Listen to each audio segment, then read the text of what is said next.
போன வாரம் சொன்னதை நான் இந்த வாரமும் சொல்ல போகிறேன். விஜய் சேதுபதி ரொம்ப பார்ஷியலாக இருக்கார் ஆண்கள் டீமை பொறுத்த வரைக்கும். தீபக் வந்து ஆமாங்க நான் சத்தியமாக வந்து எனக்கும் சேர்த்து தான் சொன்னேன் அப்படின்னு சொன்னால் சரி அப்படின்னு சொல்லிட்டு போட்டு ஜாக்லின் வந்து ரோஸ் பண்ணுறாரு. இப்போ ஜாக்லின் பண்ணது எந்த அளவுக்கு தப்போ தீபக் பண்ணது அந்த அளவுக்கு தப்பு. அதை வந்து கேட்க மாட்டேன்றார். அடுத்தது வந்து ஜெஃப்ரி வந்து ஜாக்லினோட வாய்ஸ் மாதிரி மார்க் பண்ணுறாரு. அதையும் வந்து கேட்கல.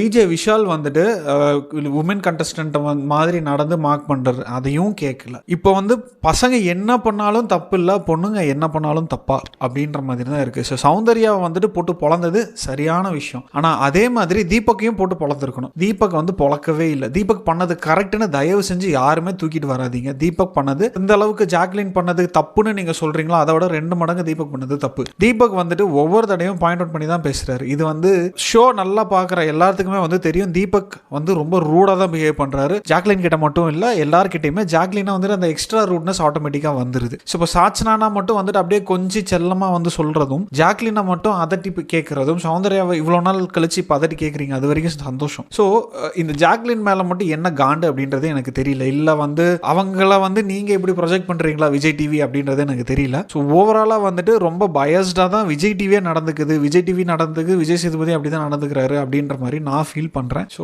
நீங்கள் என்ன நினைக்கிறீங்க அப்படின்றத வந்து கமெண்ட்ஸில் சொல்லுங்கள். அதே மாதிரி பிக் பாஸ் சம்மந்தமான கான்டென்ட் வேணும் அப்படின்னா என் சேனலை ஃபாலோ பண்ணிக்கோங்க. நன்றி.